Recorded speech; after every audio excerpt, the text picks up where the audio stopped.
Israeli Army radio has announced that the Kfir Brigade has withdrawn from the Gaza Strip after 2 consecutive months of fighting in its northern region. The radio station reported that the departure of the Kfir Brigade does not necessarily indicate a reduction in the number of active forces, noting that the brigade has lost 13 soldiers in northern Gaza over the past 2 months.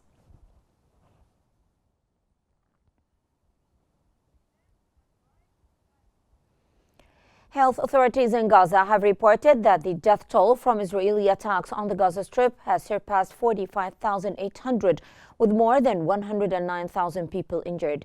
The latest figures follow reports of Israeli occupation forces killing 88 Palestinians and injuring 208 others in the Gaza Strip over the past 24 hours.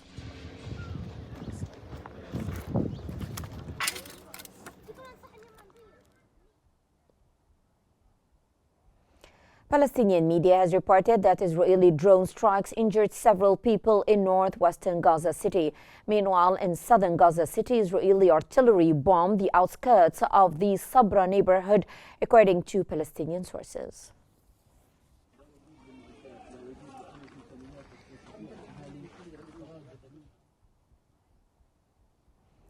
The Palestinian news agency has reported that a Palestinian was killed early this morning in an Israeli drone strike on the Shabura area of Rafah refugee camp in southern Gaza.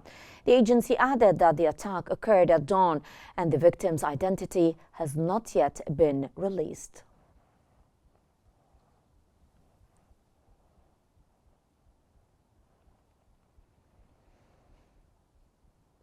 Wafa news agency has reported that the occupation army arrested at least 20 Palestinians, including children and former prisoners, in the West Bank over the past 24 hours.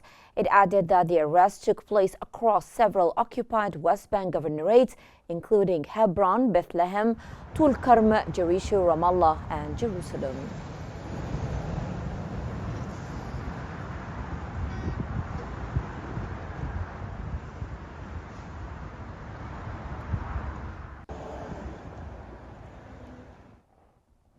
A plane carrying the Israeli delegation participating in ceasefire negotiations for Gaza has returned to Israel from the Qatari capital Doha.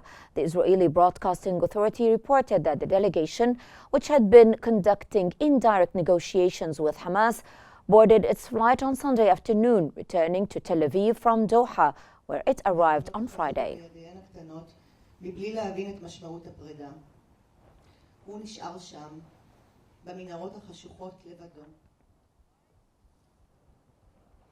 UN Human Rights Chief Volker Turk has criticized Israel's justification for striking Kamal Adwan Hospital in Gaza, describing it as vague and unsupported by evidence.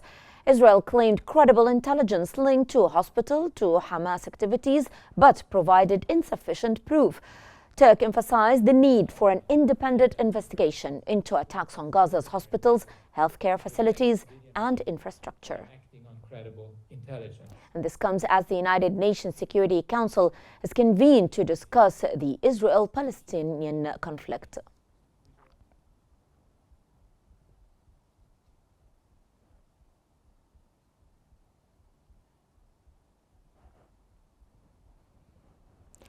The Biden administration has approved $8 billion arms sale to Israel. According to Axios, the proposed deal, which requires approval from both the House of Representatives and Senate committees, includes munitions for fighter jets and attack helicopters, artillery shells, small diameter bombs, and warheads. In August, the Biden administration approved over $20 billion in new weapons sales to Israel, which included 50 F-15 fighter jets, 33,000 tank cartridges, and 50,000 explosive mortar cartridges.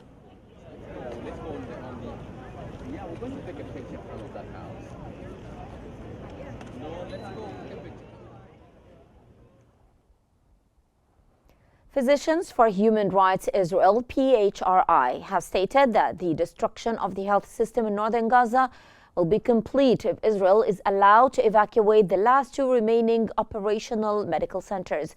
In a statement on social media, the group said that if the Indonesian hospital and Al Auda hospital are forced to close by Israel's military, there will be no medical centers left in northern Gaza. The organization also called on all international actors to intervene immediately and halt Israel's ethnic cleansing in northern Gaza.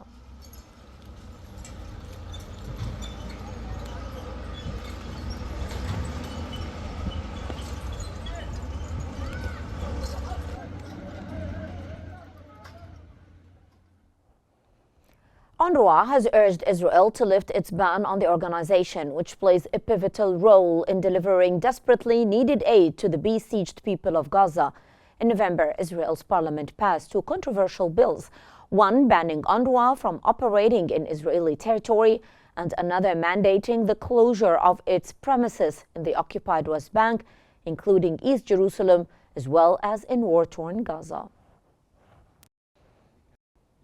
من البرد القارس. يعاني سكان غزة من نقص حاد في الطعام بسبب الحصار الذي تفرضه إسرائيل وهو For the third day in a row, the Gaza Strip faces relentless Israeli bombardment, escalating violence and worsening humanitarian conditions.